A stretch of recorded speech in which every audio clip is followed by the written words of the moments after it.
Olá, boa tarde, bem-vindos a mais uma sessão da Storytelling Academy, que esse ano está bastante feminina. Estamos conseguindo mulheres empoderadas e poderosas para vir falar cá sobre as suas experiências de vida e suas experiências profissionais. Temos cá uma delas hoje, que é a Beia Carvalho. Olá, Beia, tudo bem?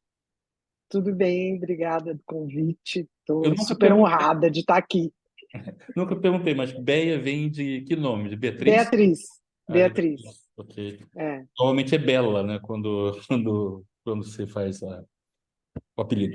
Quando eu entro no Uber, eles olham assim, né, e acho que eles leem Bela, né? Daí eles falam, Hum. bom dia, Bela. Eu falo, bom dia. Tá bom. Deixa eu te apresentar aqui então. Béa Carvalho é uma jovem, inspiradora ativista de 69 anos que desafia estereótipos e luta contra o ageísmo, com paixão e determinação. Como publicitária, Béa foi premiada inúmeras vezes pelos seus planejamentos estratégicos inovadores, demonstrando sua excepcional habilidade para pensar fora da caixa. Sua paixão por entender as tendências futuras e a sua capacidade de prever mudanças significativas fazem dela uma oradora envolvente e visionária. Detalhe, quem escreveu isso aqui foi o ChatGPT, tá? Eu coloquei seus dados, ele foi lá, ele ajudou aqui na redação, eu achei que, como o tema era o futurismo, achava que fazia sentido. Ao compartilhar suas ideias sobre o futurismo, Bé ilumina o nosso caminho para o amanhã.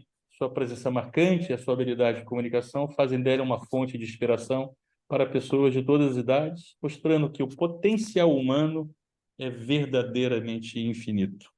Então, foi uma máquina que me ajudou a escrever isso. Maravilha. E o tema, né, um dos temas, o seu tema de eleição, na verdade, de falar sobre o futurismo, começava a perguntar num dia marcado por umas vésperas desse dia, né, em que mais uma guerra eclodiu, né? Existe futuro para o futuro? Você continua otimista nas suas pesquisas ou nem por isso? Olha, eu não sei se é otimista, mas existe um futuro para o futuro, né? Não sei se ele vai ser utópico ou distópico, né? Mas o futuro existe, né? Ele existirá, né? Você lembra Eu diga. uma frase uma vez numa sessão dessa com o Nelson Mota, né? A gente estava falando sobre o Brasil, no fundo, a crise do brasileiro, o Bolsonaro, enfim, né? Aí ele falou assim: fique despreocupado, o Brasil nunca acabou até hoje, está sempre ameaçando acabar, mas nunca acabou, não vai acabar justo na sua hora. Ou seja, então, lembra um pouco isso, né? Futuro sempre existe, não vai, o mundo não vai acabar justo na nossa hora, né? Justo na nossa hora, né? Mas, enfim, aproveitando aí para meus profundos sentimentos para o povo palestino, israelense, e meu horror ao grupo terrorista Hamas. Enfim, vamos lá. Vamos lá. Vamos falar um pouquinho do seu passado, como é que você chegou até aqui? Fala um pouco do seu percurso. Ixi, futurista falando do passado? É, Bom, ai, nem sei. Eu sou uma pessoa que fiz um monte de coisa. Eu me formei em publicidade, não fui trabalhar em publicidade. Então, assim, sei lá, 20 e poucos anos até 30 anos, quando eu me formei até 30 anos, eu não trabalhei em publicidade, né? Acho que a grande coisa que eu fiz nesse período foi ir de ônibus e trem de São Paulo até Nova York por terra, lógico, por terra de ônibus e de trem, né, óbvio. Uma viagem que demorou 8 meses, depois eu atravessei e vim para a Europa, enfim, fiquei mais de um ano viajando. nem sabia que era possível ser por terra até Nova York, a partir de São Paulo. Quer dizer, você tem que voar ali da Colômbia para o Panamá. Ok. Ali a Pan-Americana eles nunca conseguiram completar, né, a estrada. Mas fora isso, dá. Quer dizer, eu não fui dirigindo, né? Eu fui de ônibus e de trem, né? E então isso foi uma coisa significativa na minha vida, porque ela é significativa até hoje, né? Mais de 50 anos depois. E a outra coisa foi que eu tive uma loja de bric-a-brac durante 4 anos em São Paulo, foi uma das coisas assim, eu briguei com a minha sócia e saí dessa loja, e eu fiquei assim uns 10 anos para me recuperar de como era legal trabalhar lá e como todas as outras coisas não eram tão legais de fazer como era legal trabalhar com bric-a-brac, né? Para quem não sabe, bric-a-brac é o cotidiano antigo, né? O que na sua época não tinha nenhum valor e agora tem valor porque é velho. Ok. E, e depois disso eu entrei na publicidade como atendimento e logo depois, assim, logo no começo, assim, uns 3 anos depois, eu fui trabalhar numa agência de marketing direto. E aí eu já no marketing direto, o atendimento tem muito a ver com planejamento. Então eu já entrei na área do planejamento. Aí de lá eu fui para a Grotera para abrir Grotera é uma agência média brasileira, não existe mais, para abrir um braço de marketing direto. E de lá, aí eu fiquei sócia deles nesse pequeno braço, e depois eu fiquei sócia da agência inteira. Foi lá que eu conheci o Domênico, que você entrevistou, né, o primeiro entrevistado desse ano, de 2023, e que fez a ponte entre nós dois. E daí de lá, eu fiquei lá muito tempo, fiquei lá, sei lá, 15 anos, e aí a gente vendeu metade da agência para os gringos, para a TBWA, e aí no dia que eu podia, assim, que eu estava livre para sair do meu contrato, eu saí. E os meus sócios continuaram lá. Foi uma experiência muito marcante, porque além de ser um lugar que eu fiquei 15 anos, né, como sócia e planejadora, eu era sócia de 4 homens, o que um dia acho que merece um livro, A porque publicidade era não muito é fácil. masculina nessa época no Brasil, né? Em São Paulo era muito masculina, não era? Ainda é, né? Mas eu tive, olha, 4 sócios é uma coisa, agora 4 sócios trabalhando num mesão é outra coisa. Você Explica. chegar todo dia de manhã e ter 4 homens falando de futebol, falando de todas as coisas que você não E tem fumando, que interesse. podia Todo mundo fumar, fumando. Eu e também fumava. bebendo, porque da época podia beber álcool no Eu, trabalho, na é, cidade, né? eu também fumava, então eu não posso falar mal. Depois parei. Mas foi uma experiência assim forte. E aí, acho que a coisa mais relevante da propaganda foram exatamente esses 5 anos que a gente foi sócio da TBWA, porque eu era a única sócia que falava inglês, então eu viajei para caramba, que é uma das coisas que eu mais gosto de fazer na minha vida, né? Vim para a Europa, conheci agências daqui, fui para os Estados Unidos, participei ah, de vários encontros de planejamento, porque eu era pessoa. E também participei de coisas que eu não sabia nada só porque sabia inglês que eu estava lá, entendeu? Tipo assim, coisa jurídica que eu não sei nem em português, imagina eu numa reunião em inglês. Eu só fazia, não sabia porque eu estava lá, mas foi uma experiência assim, principalmente na área de planejamento, trabalhando com ferramentas para disruptar o pensamento de clientes, foi sensacional, foi muito legal. E de lá, quando a gente vendeu tudo para os americanos, cada um foi fazer uma coisa, e eu abri a 5 Years From Now, que era uma consultoria para que os donos do negócio, né, os sócios do negócio,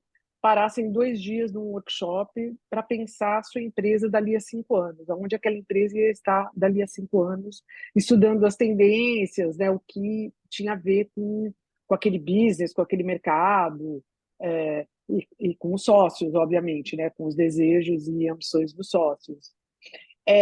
Foi um negócio que eu insisti, persisti durante 5 anos. Tem 2 pessoas aqui na plateia que são daquela época ainda, é, e que estava muito à frente do seu tempo, né? São essas consultorias que tem hoje, né? Mas eu tinha que explicar, sabe? quando você tem que explicar o Eu negócio. estava Que o 5 anos mundo... explicando como é que era até entender. Aí, quando entenderam, já Exato, tinham passado os 5 anos e já não fazia exato. mais sentido a consultoria. Absolutamente exato, né? Então você começa, não, o mundo começou com uma bola de fogo que se resfriou, formaram-se os grandes rios, grandes lagos, né? Hum. Aí veio o milésimo gol do Pelé. Então vocês têm que começar lá do começo, não dá, é muito chato. Mas enfim, eu persisti, mas só que logo que eu comecei, um cliente meu falou, eu falei alguma coisa sobre a geração Y. Ele falou, o que que é isso? Eu falei, a geração Y, você sabe o que que é? Ele falou, não, eu não sei, eu não conheço ninguém que saiba. A gente tá falando de 2008, tá, gente? Então, faz uma palestra para ensinar pra gente. Né? E eu fiz uma palestra, chamava Cinco Gerações do Mercado de Trabalho, a geração Y é o X da questão, que eu falava que o nome da palestra era maior que a palestra. E aí eu fiquei com esse tema e eu era chamada para palestrar. E aí um dia eu falei, nossa, mas eu sou uma futurista, eu tenho que ter um tema sobre futuro, um tema sobre inovação. E aí eu fui criando outros temas. E no quinto ano da Five Years From Now, né, o número 5 me persegue, eu falei, bom, chega, eu só vou palestrar, que é muito mais divertido. E desde então, só palestro. É uma década e meia, então, já palestrando. É, Profissionalmente, né? Ou porque seja, né? sim, Você sim, palestrava antes, porque né? Mas, assim, mas dedicado à nobre arte de palestrar. é, Você é aquela que pode exatamente. chamar no Brasil de palestrinha, então. Isso não fica chateado, porque é o seu trabalho mesmo, né? Quando a pessoa fala, mas o que mais que você faz, né? Pois é, mas trabalho, né? Trabalho. É. Tá, você faz isso daí, mas daí, assim, para ganhar vida mesmo, você faz o quê mesmo? Uhum. É, Sendo não, que no Brasil há mercado para isso, né? Ou seja, mercado, a cachê, a verba, é é, uma, o mercado, é uma indústria, é, né? o mercado é muito, assim, comparando com os Estados Unidos, o mercado brasileiro ainda não é evoluído, principalmente na parte comercial, assim, a parte comercial do Brasil é muito ruim. Mas comparando com Lisboa, assim, eu falo Lisboa porque eu não conheço Portugal inteiro, eu estou aqui, né? É, é muito evoluído, é muito evoluído, né? O mercado evoluído é um mercado todo fatiado, né? Por tipos de palestrante, por cachês, né? No Brasil você tem cachê, sei lá, você considerar, por exemplo, um cachê de 1.000 euros é um cachê super baixo no Brasil, né? Não é nenhum palestrante assim mediano, né? E você Uhum. tem cachês aí que vão até 150 mil reais, né?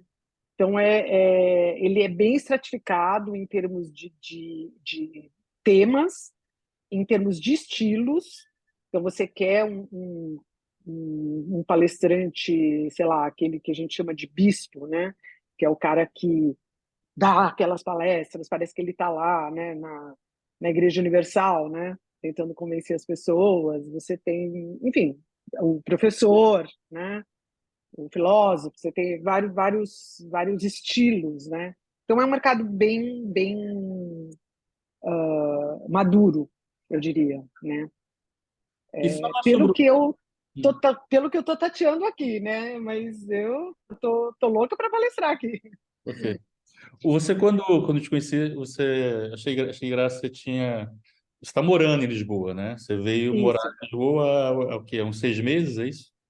8 meses agora. Oito Tô meses. 8 meses. Né? Aí você falou, não, isso é o Projeto 69. Explica Isso, aí para Malta aqui da nossa sessão, o que que é o Projeto da Malta. 69? Né? Então, o Projeto 69 foi um projeto que eu comecei a fazer há 3 anos atrás. É, eu, o Projeto 69 é sobre data de validade de sonhos, né? Tem sonhos que têm data de validade e a gente tem que reconhecer, né, isso. Então, um dos meus sonhos era morar na Europa.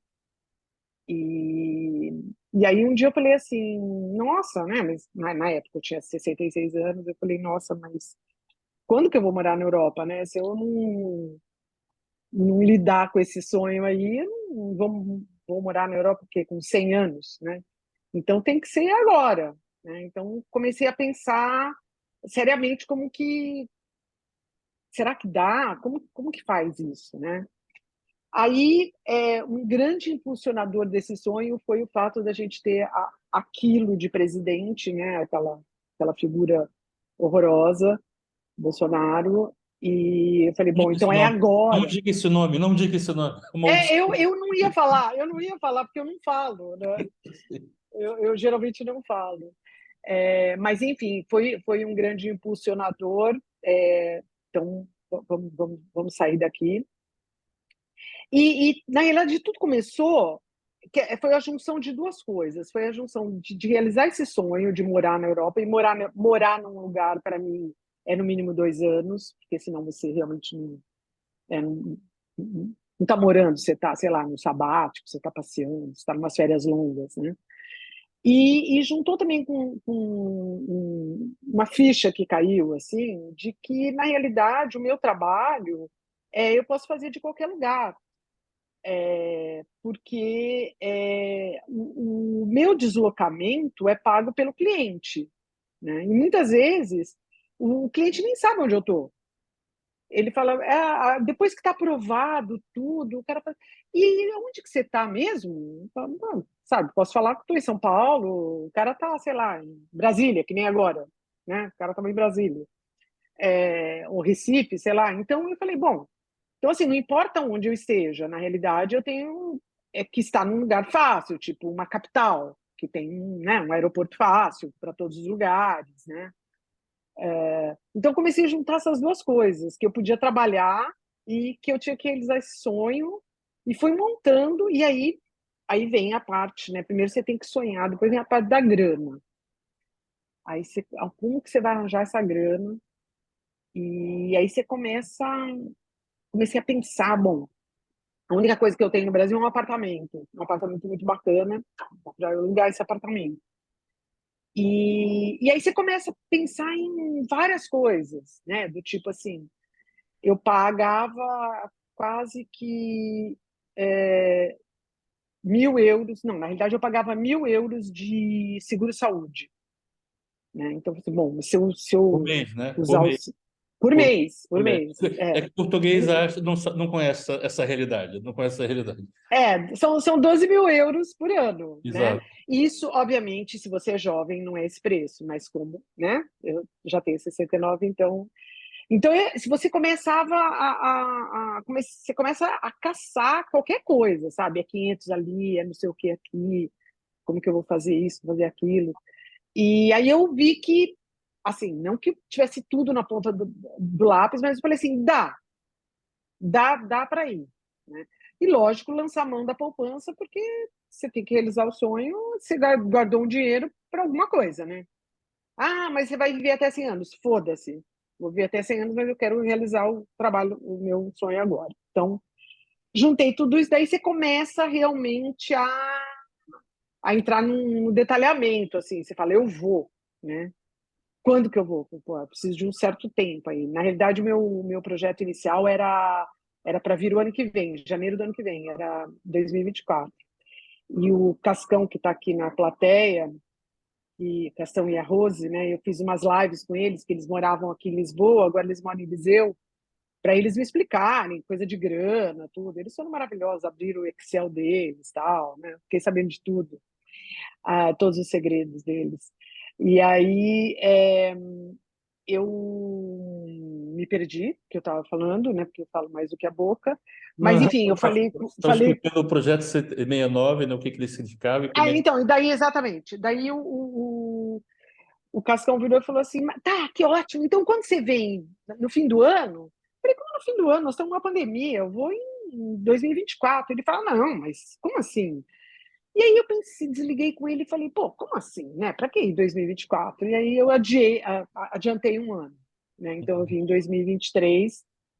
Então aí ficou batizado de Projeto 69, que era fazer 69 anos aqui, o que eu fiz. Eu cheguei em fevereiro, faço aniversário em março, fiz 69 anos aqui e morar 2 anos aqui, o que também já não é mais verdade, porque na realidade eu decidi que eu vou morrer aqui em Lisboa, então já ficou para para sempre, né? Então, virou o projeto 130. Já é um projeto 130. Então, vamos deixar para 120, vai. Essa É, tornou uma nômade digital, né? De certa maneira. É uma nômade digital que tem uma barraca, né? Digamos assim, fixa, né? Em Lisboa. fixa aqui, Mas você vive de maneira nômade, né? Até porque o exatamente, seu mercado principal agora está em outro continente, está em outro país. O pessoal exatamente. lá no Brasil, como é que está essa coisa do nomadismo digital no Brasil? É que nem na Europa? É diferente? Como é que quando você faz a sua experiência, o que que os seus clientes acham? Ah, não sei, eu acho que ainda acha bem louco, assim. Acho que confunde um pouco com. Eu acho que o nomadismo, assim, acho que ele é no Brasil, tá? Eu acho que ele é bem mais, assim, corrente para as pessoas bem jovens. Isso não é assim pelo que você viu aí, estudou, não é assim no mundo inteiro também? Ou você. É que Olha, na Europa para eu dizer a peguei. verdade, Mas está mudando, talvez. eu acho que tende a mudar, mas para dizer a verdade, assim, sou totalmente ignorante sobre isso, sobre como que é no mundo. O que eu vejo, assim, quando você vê essa palavra nômade digital, eu vejo muito mais aliada a jovens e a jovens trabalhando com tecnologia. Eu acho que começa agora, né, uma fase da pessoa falar, que nem eu, falar, bom, sei lá, eu preciso, tá? Não, né? Então, por exemplo, no meu caso, eu trabalho para o Brasil, então eu já fui 2 vezes, nesses 8 meses, eu já fui 2 vezes palestrar pessoalmente lá e palestro também online, né? E aí foi muito interessante, porque, assim, 2 palestras que eu fiz online, uma eu estava em Nápoles e a outra eu estava em Londres, né? Então, você começa a sentir essa coisa do nômade digital mesmo, né? Quer dizer, não estava nem aqui na minha barraca, né? De, de Lisboa, estava Qual era o realmente tema dessas por palestras? aí. Qual era o tema dessas palestras? Olha, atualmente eu juntei tudo que eu falo, tudo que eu falei, tudo que eu penso num, num tema que chama Mindsets do século XXI. E o que que é isso? Né?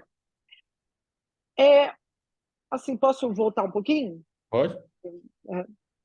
Então, eu durante muito tempo estava fazendo até uma conta hoje, assim, quando que me deu um clique de, da força dos meus temas, do que eu era boa, do que as plateias gostavam, se conectavam comigo, quando elas se conectavam comigo.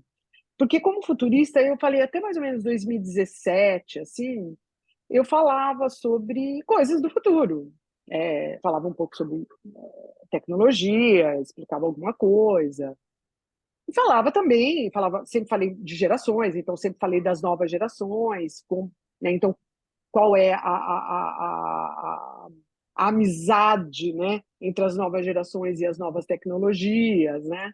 Então, e um dia eu fui convidado pela Eurofinance, do The Economist, para fazer uma palestra para 60 CFOs em São Paulo. Eu falei, Cacilda, o que eu vou falar para esses caras no CFO do Brasil inteiro? Esses caras tão loucos, né? Aí comecei a estudar um monte de coisa. Falei, gente, blockchain. Blockchain vai mudar o sistema bancário. Fiz uma palestra maravilhosa. Falei de um monte de coisa, né? Mas falei de blockchain. Ninguém nunca tinha ouvido falar de blockchain. Em 2017, 60 CFOs de banco. E aí tinha um super coquetel depois. Assim, aí eu tô lá no coquetel, assim. Aí todo mundo que veio me perguntar alguma coisa me perguntou sobre gerações. Na realidade, não perguntou sobre gerações, falou. Começava assim: eu tenho um filho de 17 anos que eu acho que não vai dar para nada. Né? Começava falando do que. Porque eu falei de gerações e as pessoas. Então, é essa conexão que as pessoas tinham, né? Sobre mentalidade, sobre o que fazer, né? Nesse mundo mutante. Né? E aí eu fui cada vez mais vendo que o que impedia as pessoas de estarem pensando as coisas do presente e futuro, era que a mentalidade delas era do passado, né? Então, hoje, a minha palestra fala muito, faz essa combinação ou oposição, né? Essa oposição entre os mindsets do século XX, quer dizer, como as mentalidades, como você pensa como indivíduo, como empresa, como comunidade, como bairro, como país, a vida, né? O mundo, e as mentalidades do século XXI. E eu faço isso assim de uma maneira assim bastante lúdica. Deixa eu botar um pouquinho para cá, porque eu estou muito sol em cima de mim. Acho que melhorou. Ok? Melhorou. E então, sei lá, Dá um vou exemplo. te dar um exemplo que fica mais fácil. Sim, sim. Por exemplo, mindset de perguntas, né? Perguntar era uma coisa horrorosa no século XX. Quer seja no âmbito familiar, né? Menino, para de perguntar, para de fazer pergunta. Coisa feia, ser curioso. Né? Cala a boca. E no âmbito, na escola, quem perguntava era burro, e na empresa, ser tonto de perguntar, né? Está se expondo, né? Então, aí você está no século XXI, que tem um negócio chamado ChatGPT, que funciona à base de perguntas inteligentes, né? Você não sabe nem fazer pergunta burra, né? Muito menos pergunta inteligente. Então, É o grande problema do ChatGPT, que as pessoas não sabem o que perguntar ou como perguntar. exatamente. Mas se entende, a gente tem, a gente quer o iPhone 15, mas você quer pensar como a sua avó pensava, entendeu? E você não mexe um milímetro para mexer para mudar isso, né? Então eu vou fazendo essas brincadeiras para a pessoa se ligar, né? Uma outra coisa, por exemplo, é as pessoas se referirem à tecnologia como coisas, né? Então, o pessoal acha que tecnologia é computador. Você fala assim, não, computador não é tecnologia, né? Computador ele é doméstico. Você compra na Vorten, né? Isso não é tecnologia, né? Então, né, por isso que fica tão difícil das pessoas entenderem o que é um chat GPT, porque não é uma coisa, né? Ou entenderem, se aprofundarem, sei lá, na inteligência artificial, ou sei lá, o que é bio-nanotecnologia, sei lá o que, entendeu? Mas, então, aos, aos poucos você vai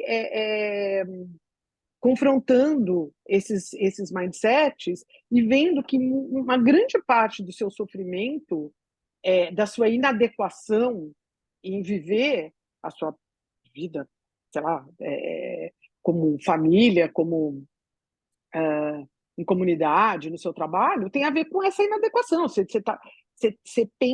pensa e age como o século XX, você está na terceira década do século XXI, né, com uma das maiores revoluções humanas que já teve, com né, essa inteligência artificial tão amigável, tão amistosa, tão fácil, tão permeável, tão democrática, né? E você está ali, assim, né? Falando, na escola do meu filho tem um monte de tecnologia, porque cada pessoa tem um computador.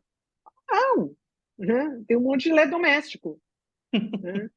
Então, e aí você vai, né? Eu não vou ficar aqui porque senão vou dar a palestra inteira para vocês, mas é, sabe, várias coisas que você tinha como certa, né? Por exemplo, uma das provocações é assim: você se sente burro, né? Ou burra, ou burri. Se você não se sente burro, você está no passado. Que a única você tem que se sentir burro na terceira década do século XXI, entendeu? E só se sente burro quem está entendendo a terceira década do século XXI, quem está aprendendo coisas novas, quem está dando um passo para frente. Quem está no passado não se sente burro. Aliás, talvez seja por isso que temos tanto gente burra e empoderada, né? Porque Com certeza! né? Eu li um outro dia uma palavra que eu achei maravilhosa, que era agnorante. Agnorante. É alguém É, que é ignorante e arrogante.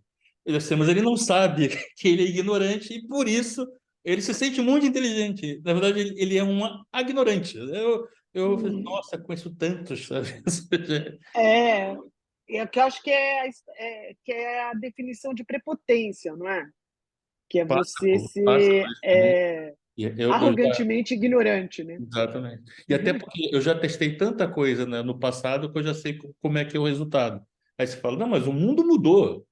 Não, não, não, não, não, não. Sempre foi Não, não, assim e não. sempre será. Confunde coisas que vão se adaptando com o tempo com uma certa como se algumas fossem imutáveis para todo sempre. E assim, a gente está aqui É. olhando essa janela, né? Se eu for tentar lembrar os eletrodomésticos que eu utilizava há 30 anos atrás para fazer meu trabalho e tentar achar que eles são melhores do que os eletrodomésticos de hoje, né? Nem precisava sair de casa, coisa que eu nem faço para trabalhar a partir de casa. Mas enfim. Ouve, o que mais você fala sobre as palestras? Não agora sobre o futuro, mas, por exemplo, você costuma fazer palestras sobre a posição das mulheres? Como é que está essa... a Eu, pedido por isso? então, é engraçado isso, né? Porque volta àquilo que eu estava falando. Eu tenho tantos temas, eu já falei sobre tantas coisas, mas parece que essa história é a história que pega com as pessoas, né? Porque eu tenho uma palestra que eu falo das conquistas das mulheres através das gerações, né? Então, começo com as mulheres da geração anterior à minha, do começo do século passado, passando pelas baby boomers, que sou eu, né, e vem até, sei lá, geração Z. Então, é uma palestra que eu tento vender ela no Dia das Mulheres, né? Hum, Mas, assim, em geral, por enquanto, não é uma palestra assim, não é a minha palestra carro-chefe, entendeu? É um assunto que eu adoro falar, principalmente agora, que na realidade eu queria montar uma palestra sobre o Projeto 69, porque o Projeto 69 ele foi uma coisa que eu fiz para mim, né? E na realidade hoje eu tenho uma puta de uma responsabilidade, porque é um projeto que inspira muitas pessoas. E, diferentemente do que eu pensava, que poderia inspirar algumas mulheres 60 a mais, né? 50, 60 a mais, é um projeto que inspira jovens, né? E, e eu me dou conta disso porque desde que eu saí do Brasil, eu escrevo sem nenhuma periodicidade, gostaria até de ter, mas tenho pouca, eu tenho uma lista de transmissão que eu falo sobre banalidades de viagem, né? Que começou do dia que eu saí do Brasil até agora. Então eu falo sobre o que aconteceu, o que eu vi, o que eu conheci, sei lá, o que eu comi, né? Várias coisas. E, e as pessoas se conectam demais com as banalidades, né? Tem uma eu nunca fiz nada na minha vida que tivesse essa conexão, tipo post em redes sociais. Em 2009 eu dava curso de rede social, você imaginar assim, então, assim, nunca tive essa conexão, essa intimidade com as pessoas como eu tenho com as banalidades. Então, na realidade, hoje. E para mim ainda é um mistério, assim, porque como é uma coisa que eu fiz para mim, eu não entendo muito bem por que as pessoas ficam tão Dá um exemplo de um tema desse, de banalidade de viagem, que você escreveu há pouco tempo, que as pessoas se ligaram. Agora eu estou escrevendo, na verdade, eu estou escrevendo sobre a minha viagem de Londres, que eu fiz em julho, em junho, e aí o tempo passou e eu não escrevi sobre elas. E eu conto, por exemplo, eu fiquei 11 dias em junho, fiquei 11 dias em Londres, em duas casas diferentes, né? As duas casas que eu fiquei são pessoas que eu conheci pelas redes sociais, né? E aí eu falei, ó, tô indo para Não é nem Londres. Airbnb, não era nem Airbnb. É gente que você conhece de rede social, é isso? É, eu conheci há muito tempo atrás pela rede social, pelo LinkedIn, mas aí eu conhecia ele pessoalmente durante todos esses anos. Mas LinkedIn E é uma rede social de gente séria, não tem pervertido no LinkedIn. você está vendo? Então, eu conheci um CEO, né? Ó, tá vendo? O cara falou assim: Nossa, eu quero falar com vocês, fala sobre o futuro e tal. E a gente somos amigos até hoje. Enfim, ele é português, morava lá e agora foi transferido para Londres, tá? Desde a pandemia ele está em Londres. E o outro é um casal que esse eu não conhecia pessoalmente. Esse eu conheci durante a pandemia no Clubhouse, aquela rede aqui no Durou Solomon pouquíssimo. Durou pouquíssimo. durou pouquíssimo, mas foi a minha salvação da pandemia. Eu fiz vários amigos lá. Agora, quando eu fui para Brasília, eu fiquei na casa de uma amiga que eu conheci no Clubhouse. E daí eu conto como foi, como que ia chegar. Contei essa história nas banalidades, como que eu conheci cada um deles, eu fiquei 6 dias numa casa, 6 dias na outra, como uma casa era completamente diferente da outra. Uma tinha 6 filhos, a outra é um casal gay. Então, assim, uma morava num bairro super longe, o outro morava na zona premium de Londres. Então, contando o que a gente fez, o que a gente conversou, o que a gente aprendeu, e de uma forma, do jeito que eu falo, né? Eu acho que é o que mais as pessoas gostam, que elas falam, parece que você está conversando comigo, né? Hum, O que mais as pessoas respondem. Então, eu acho que eu gostaria de falar sobre isso. Primeiro, gostaria de entender exatamente o que as pessoas gostam tanto do Projeto 69, para poder realmente fazer isso. Mas eu acho que tem a ver com isso, com pôr a mão na massa para você realizar sonhos, né? Para você parar de ficar, ai, um dia, ai, talvez, ai, quem sabe, ai, se eu ganhasse na loteria, ai, se não sei o quê. Não, vai lá e faz, né? Tem que sair fazendo, porque eu acho que essas experiências, essas aventuras, elas só acontecem porque você é o motor delas. Elas não vão cair no seu colo, né? E elas acontecem porque você sonha, né, de alguma maneira. Quando eu comecei o projeto, como eu falei para vocês, demorou 3 anos, né, para ele se realizar. Eu, assim, eu listei 300 tarefas que eu tinha que fazer até chegar aqui, né?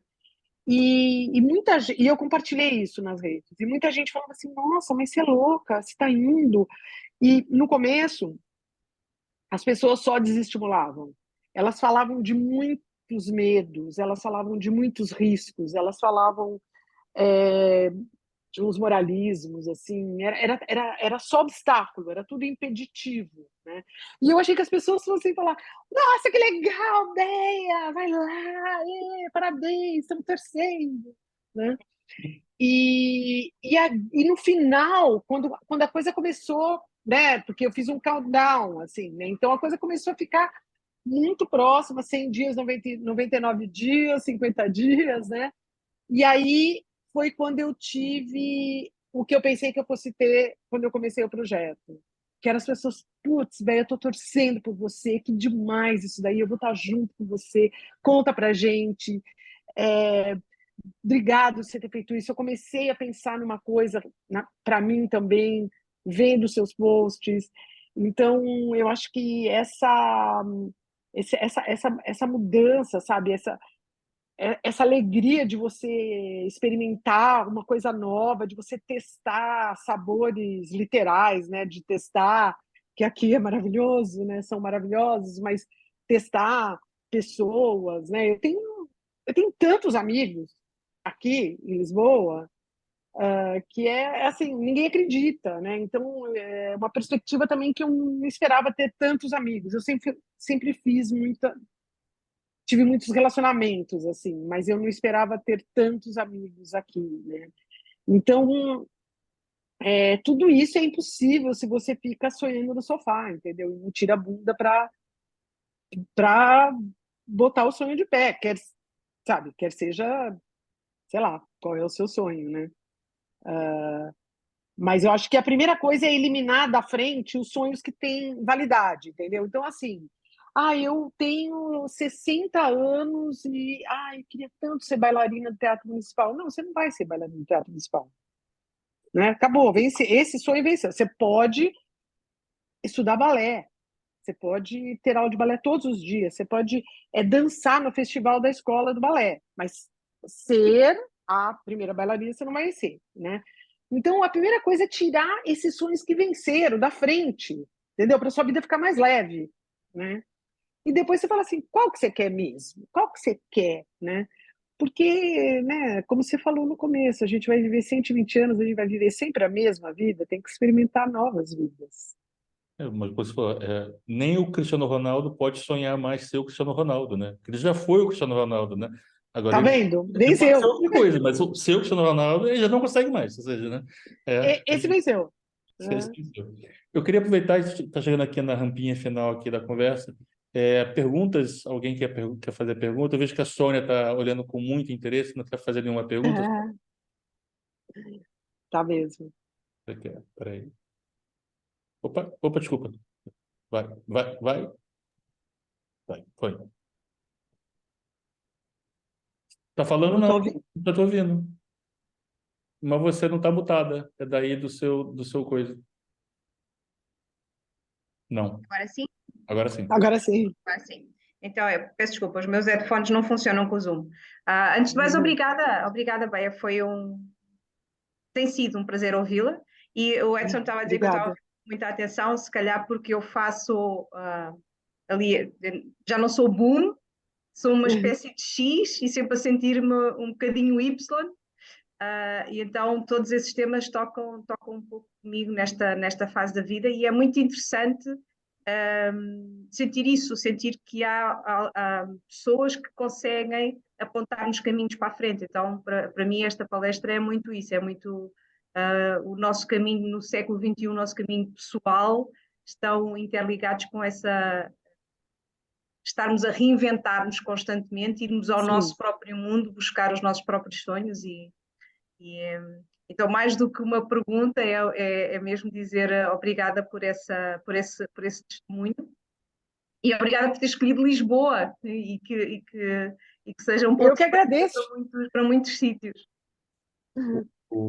Só tentar Mas ver. sobre Fala. isso que você falou, Sônia, eu acho que tem um mindset também que eu falo, que eu acho que vem super a calhar com isso que você falou, que é o mindset de estudo ou de estudo, principalmente, né? Eu ia falar de realizações também, do século XX, que ele tem um ponto final, né? Então, você pode fazer, sei lá, eu vou fazer a faculdade, ponto final, já fiz a faculdade, pronto, tá bom. Não, vou fazer um mestrado. Doutorado? Mas tem um ponto final, né? E o século XXI não tem esse ponto final, né? Você tem que aprender, né, experienciar coisas todos os dias até o último dia da sua vida. E isso, aprender e experienciar, ela não está ligado obrigatoriamente, pode estar, mas não é obrigatório, que isso esteja ligado com uma coisa formal. Né? Você não precisa aprender indo na universidade, você pode aprender, né, todos os dias sem ir na universidade. Né? Olha a tecnologia aí, não é? A tecnologia na É, ponta dos dedos, permitindo isso em cada momento. exatamente. E aprender também tem, no século XXI, ele também tem esse outro aspecto, que é aprender. Você aprender porque você está na rua e você aprendeu alguma coisa, entendeu? Não precisa ser aprender o logaritmo, né? Pode ser aprender, então, porque isso é que azeita você lá dentro, a sua máquina. É aprender coisas, experienciar coisas, provar coisas, trocar de lugar, né? Então, se eu tivesse aqui, o que eu ia pensar? Se eu tivesse ali, o que eu ia pensar? Ver coisas novas, né? Então, acho que esse mindset, né, de longevidade é esse mindset que vai se transformando, porque se você aprende uma coisa, você não é mais a mesma pessoa, então você vai se Exatamente. transformando. Exatamente. É alimentar-se constantemente do mundo. Então, Exatamente. Alguém quer fazer mais algum comentário ou alguma pergunta? Se eu tenho, senão eu faço as minhas perguntas finais. Rafael, você também está com o olhar super interessado aí. Quer comentar alguma coisa? Olá, Olá. eu, eu partilho aqui do momento de empatia que eu partilho do sentimento de burrice. Isso certamente foi algo no qual eu me vi. E a pergunta é como é que a gente pode conciliar esse sentimento de burrice com ansiedade pela busca das respostas, né? Porque também eu acho que isso gera uma espécie de ansiedade de você sempre estar atrás e não saber exatamente o que fazer com todas essas novas ferramentas e tal. Se há equilíbrio entre manter-se inteligente e não ansioso. Eu acho que a primeira parte aí da resposta, eu acho que é saber que esse é o seu estado. O estado no mundo que as evoluções têm velocidade exponencial, vai deixar o ser humano nesse estado. Só que a diferença é que quando você, no século XX, pensava, putz, estou me sentindo burro, isso era ruim. Isso é uma carga, sabe? Porque também te colocava como uma pessoa inferior a outra pessoa que não havia perguntado, que não se sentia burra e tal. Então, assim, hoje, na realidade, o se sentir burro é um status, né? Você só se sente burro porque você está tentando entender esse mundo. Você está querendo, tentando entrar nesse compasso, né, no ritmo desse mundo. Você não, portanto, se descompassando do século XX, né? Eu acho que um pouco, e sobre a ansiedade, eu acho que cada vez mais eu acho que tem a ver com o tipo de pessoa que você se cerca, sabe? Porque eu acho que eu tenho refinado cada vez mais assim as amizades, os papos. Eu quero estar com pessoas que você possa trocar coisas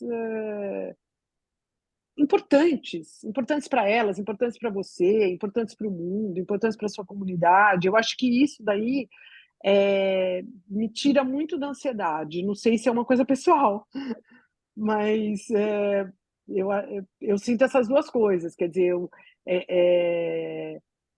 confrontar esses dois mindsets é exatamente isso, né? É trazer a burrice para um outro patamar, porque você sempre vai se sentir burro diante de alguma coisa. Eu acho que todo mundo aqui já passou pela coisa que alguém está falando de alguma coisa, você está acompanhando assim perfeitamente a conversa, você entende tudo.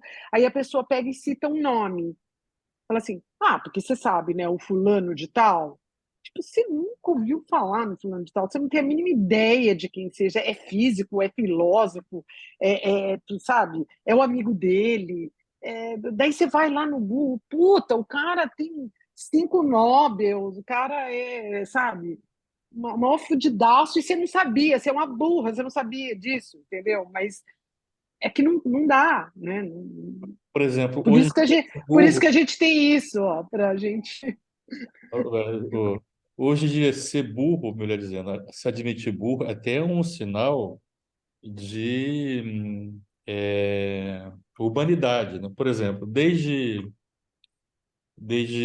que houve o ataque lá em Israel, a quantidade de pessoas que eu leio, vejo e ouço sobre qual é a solução geopolítica, a história Uhum. daquele conflito. Eu nunca até agora emiti nenhuma opinião sobre esse conflito, porque eu não o conheço, né? Eu já tinha ouvido falar, né? Agora, e por quê? Porque eu sou burro, porque eu admito que eu seja burro. Então, eu vejo pessoas mais inteligentes falando de uma coisa aparentemente muito complexa, porque cada vez Muito complexo. que eu vou ouvindo, eu vou mudando de opinião e vou ouvindo mais. Isso, vai aprendendo. Não, e não emiti nenhuma até agora. Ou seja, eu tenho certeza que o mundo não está à espera da minha opinião sobre o conflito palestiniano-israelense. Também, o meu também. Agora, O meu também. aparentemente, não é o que as pessoas pensam. Você vai no Twitter, é um desastre aquilo. Assim. São É. milhões de opiniões não boas sobre qualquer coisa que você pode ler e eu tenho certeza que ela está errada, aquelas opiniões todas estão erradas. É um E eu pouco isso. queria completar mais uma coisa, Rafael, que eu acho. Você falou alguma coisa no finalzinho, você falou alguma coisa sobre, acho que era a ansiedade das respostas, alguma coisa assim. Resposta, essa adoração pelas respostas, né, também é um mindset do século XX, né? O mindset do século XXI é como que a gente vai produzir, estruturar perguntas que provoquem, que incitem, que tragam pessoas para trazer soluções, né? Então, assim, na realidade, a gente tem que cada vez mais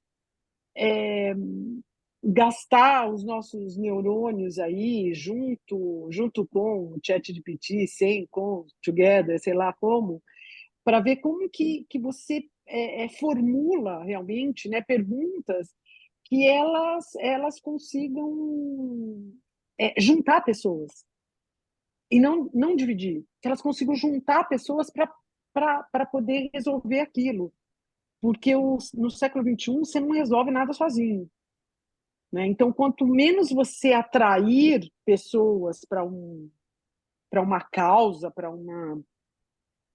um problema, né? Mais sozinho você está, mais difícil será você chegar numa solução.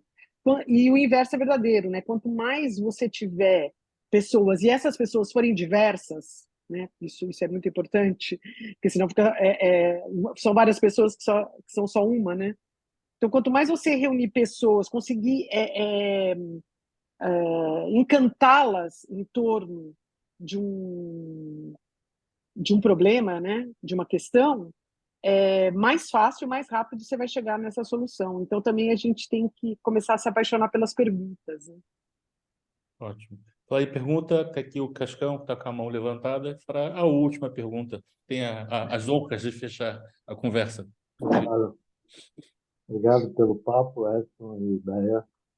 Eu queria Eu fazer que uma pergunta, agradeço. bem, em relação a...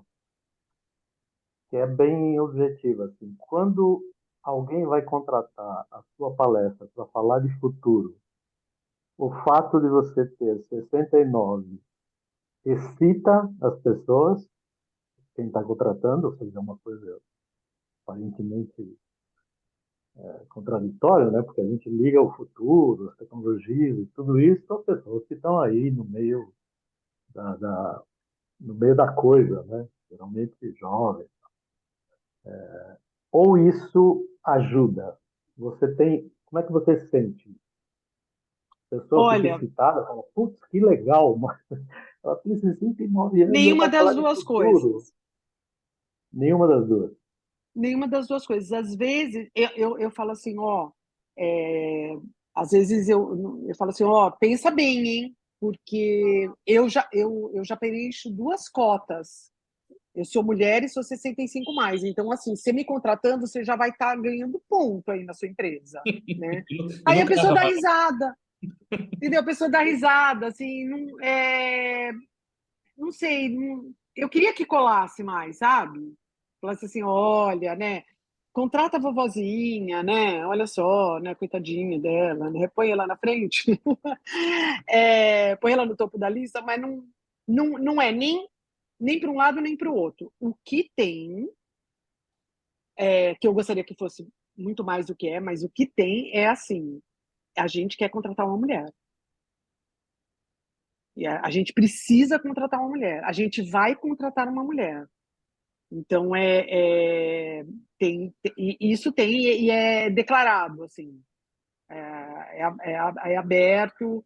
é, meu chefe queria que eu contratasse não sei quem, mas aqui a gente fechou que é mulher. Então isso tem. A idade não tem. Eu não sei se o tema também, os temas, se eles embaralham um pouco, entendeu?